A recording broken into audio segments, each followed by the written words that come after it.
We know Trump's feelings towards the Obama administration. I think we are getting some live feed on some of the movements spotted in front of that St. Regis Hotel, I believe. We are seeing some of the North Korean men suited with some of the North Korean badge that we always see. Yeah. So perhaps we might see the bodyguards that run alongside Kim Jong-un's car, or perhaps not. It's very humid in Singapore and they have to wear those suits. But I'm sure we're going to see Kim Jong-un's convoy leave very, very shortly. So this summit is now approximately 45 minutes away. We are less than an hour away from seeing a truly monumental piece of history. And you're watching it right here on Arirang TV, and we're very glad to have you. So here we see the car leaving. Presumably we don't know exactly which car the North Korean leader is in for security purposes. Perhaps it is that one, but we can never tell. I mean, that's something that's been brought up multiple times, as we saw a North Korean leader in front of a gazillion cameras stood up in front of him. Unlike any other leaders that we've been seeing, North Korea leader Kim Jong-un, he's very hard to spot. We barely see him taking on and off the car, unlike U.S. President Donald Trump, where he hails at his audience going down his Air Force One and even embarking one. So these types of differences and the fact that North Korean leader Kim Jong-un is very uptight when it comes to his security matter, something that is the reason why we have the summit happening in that small island of Sentosa in Singapore, because that's the place where they can highly guard both leaders. People going in and out. Yes. Yeah. Well, it's fascinating scenes, even just watching some cars drive along the road, but we know it really is for this great moment that we're about to see, that one just a few months ago would never imagine would happen, because Trump was slinging threats towards Kim Jong-un on Twitter, warning of fire and fury and having a bigger nuclear button than Kim Jong-un. Does it surprise you, Dr. Kim, that we have reached this point so quickly, this moment of diplomacy between the leaders of North Korea and the US, when they were exchanging such aggressive threats towards each other just 2 or 3 months ago? Yes, but it is a pleasant surprise, because they have been working very hard for the last couple of years, not just for 2 or 3 months, as a matter of fact, because there was a growing threat from North Korea, military provocation, missiles and whatnot. But there was a response from Mr. Trump's tweets, that they were almost on the brink of a war with the two sides. But now, because they are they really want to make a big historical moment. They want to remember it as a hero in our history, the U.S. and in DPRK history as well. So I think this is something that has been expected for long, and I think this is a moment that we're going to see pretty sure. Talking to Mr. Kim is very much has a kind of sense of confidence in himself, because he left his country, and he earlier tweeted, he actually kind of brought an update to the North Korean people yesterday before he departed, right after he departed. So there's a lot of signs that both leaders have changed a lot for the last couple of months. And Dr. Kim, I do want to ask you, we're looking at an empty road, presumably Kim Jong-un's convoy is going to come up here very, very soon. But I wanted to ask you, how much credit do you give President Trump? He has a lot of critics, understandably, many people would say, for his various policies. But how much credit would you give him? And also, how much credit would you give South Korean leader Moon Jae-in for getting to this point? Mr. Trump should be credited for inviting Mr. Kim to this historic moment. Otherwise, nobody can make this kind of invite to extended to Mr. Kim in such a short period of time, because there has been a kind of hostile relation between two. And only Mr. Trump, who is unpredictable and even unfathomable, can make a very kind of strange kind of moves. This is the art of his dealing, by the way. So I think that much should be credited for Mr. Trump for this historic moment. Mr. Moon Jae-in also made a very important endeavor in making this kind of historic meeting a reality, a possibility, because we have been involved in every moment on our way to today's historic summit between the two leaders. Yeah. And I also want to jump in and ask, because U.S. President Donald Trump had said, for both of you, in fact, the U.S. President Donald Trump had said that the summit with North Korean leader Kim Jong-un would be a get-to-know plus meeting. What would that mean? What would that be, that plus going to be? Any idea? Hee-jun, why don't you take it first? We can only speculate at this point, so whatever comes to your mind, I guess. Right, so other than the getting to know you part, it's going to be an important time for them to find a balance between CVID and CVIG. We were going to talk about that sometime, so I'll put a start to that.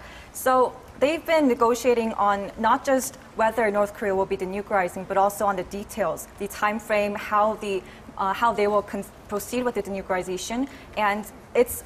Of course, President Trump would want to complete the denuclearization process within its term, which would be end by 2020. And North Korea, I think, will be able to... Well, he could still win a second term and go to 2024. He could. Under the still for now. His first I mean, if there's a huge deal that comes out of this, his approval rating, there's a good chance could go very high. Yeah. Right. So the timeline would be an important agenda for today's talks. And of course, North Korea on the other side would want its guarantee of the security of the North Korean regime. And that is something that President Trump will have to really weigh down with how North Korea will proceed with the denuclearization process and how sincere it is. And of course, Trump will be observing that factor in today's summit. Dr. Kim, will we see any indication of the two talking about the human rights issue, or the two sides agreeing to end the decades-long Korean War? It's hard to predict, but there are some speculation that Mr. Trump has been asked to talk about this kind of human rights violation in North Korea, even though North Korean leader doesn't like it very much. But North Korea knows that this is a very important issue on their way to the denuclearization and the normalization of the two countries. So getting to know plus something is because Mr. Trump has said, I'm going to have a feel within a few minutes, because the first impression, the first voice, even the facial expression tells to the great negotiator like Trump that what Mr. Kim has in mind. So I think he's a really kind of genius in telling how to deal with this, beginning with the first moment. Yeah. So that's the first part of their encounter. But plus means of kind of CVID, CVIG, or possibly on the last part of their talking, because they're going to talk like 40 minutes, I was told. They're probably talking about the point that North Korea has been pretty much engaged in this human rights violation for their own security reasons. But after all, it is not surprising that Mr. Trump come up with this issue. Let me interrupt, Dr. Kim. We are seeing a map of Singapore and the Sentosa Island sitting right below that Singapore mainland, showing us the directions as to where the North Korean leader Kim Jong-un and the U.S. President Donald Trump would be taking on their way to the summit location, the CAPELLA Hotel. Yeah, we also saw a graphic on the screen before saying that the U.S. leader has arrived at CAPELLA Hotel, so we are still awaiting video of that. Hopefully we get that soon, or perhaps he's just gone somewhere else for the time being to prepare.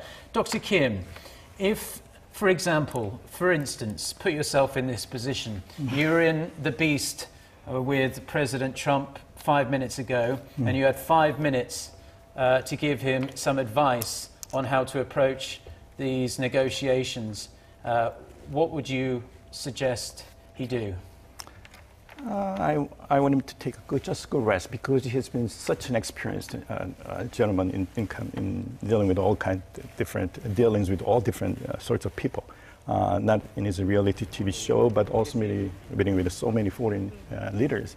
So I think Mr. Trump is a seasoned kind of diplomat negotiator. He's pretty much ready to talk with this young leader from North Korea. Yeah. So he's taking just relaxed moments in his car. So you think that he's prepared, he's ready. We know that he has a history of dealing with perhaps less rather shady characters within New York City's property construction market over the years. So he may think, well, this young North Korean leader won't be a match for me because I've dealt with characters from the past and have been in very tough deals. This, of course, is not a business deal in any way. This is a highly significant diplomatic deal that we're trying to reach now. We are looking at an empty road there. The police have cleared it because North Korean leader Kim Jong-un is about to come through at any moment. And there we go. Yeah, so there we're seeing the police escort coming, and then shortly after we will presumably be seeing the North Korean vehicles coming through. And we have learned about 7 to 8 minutes ago that U.S. President Donald Trump had arrived actually at the summit location of the CAPELLA Hotel, perhaps waiting for his counterpart, North Korean counterpart, who is on his way to that location as well. And I think we are seeing bits and bits of motorcades protecting and surrounding the North Korean leader as he heads over to that location. Exactly, I think it took a little over 10 minutes for U.S. President Donald Trump to get there. Yeah. And I'd like to ask a question of you, Hee-jun. Have you ever been to Singapore before? Yes, once, a couple of years ago. And, you know, it's a capitalist hub, it's a financial powerhouse in Asia. Right. What kind of significance do you think Kim Jong-un went on his stroll around the city last night? He must have been kind of dazzled by what he saw, the skyscrapers, the infrastructure and everything like that. Do you think part of him deep down might be thinking, well, if President Trump offers me a good financial deal today, there could be a chance where I can take my country from the poverty it's in right now to something approaching this over the next 5 to 10 years? Do you think that's something he may have been thinking about? Let me interrupt you just a moment. I think we are getting a live feed again that North Korean leader Kim Jong-un is about to enter that SENTOSA island, with some of the reports, local reports here in Korea, saying that Kim Jong-un had arrived in that island as of 8:23 South Korea time. So that would be 8:30. That's Singapore time, that is 8:23. So half an hour, a little over half an hour before their actual summit begins. Yeah. So right over to you, Hee-jun. Can I answer that Yes, previous go ahead. question? So yes, definitely, I think Kim Jong-un would be considering kind of making North Korea a country that has both some tight control over the city and also with economic developments, because as we all know, North Korea has been changing its policy to, you know, reconstructing its socialist economy, and I think Singapore would be an ideal model for North Korea because it has both. North Korean regime likes to, you know, have a very tight control and surveillance over its country. Well, Singapore has been under the control of the same family, essentially, for a number of decades now. So I'm not saying they're in any way similar politically, but there are some slight similarities in so much that there is a kind of a hereditary succession going on there. But the Prime Minister of Singapore, I don't know too much about domestic politics of Singapore, but it seems like he's doing a pretty good job. Singapore, like I said, really is an Asian success story that has built itself up substantially over the past few decades. Do you have anything to add on that point, Dr. Kim? Yeah, Singapore is a model for North Korea's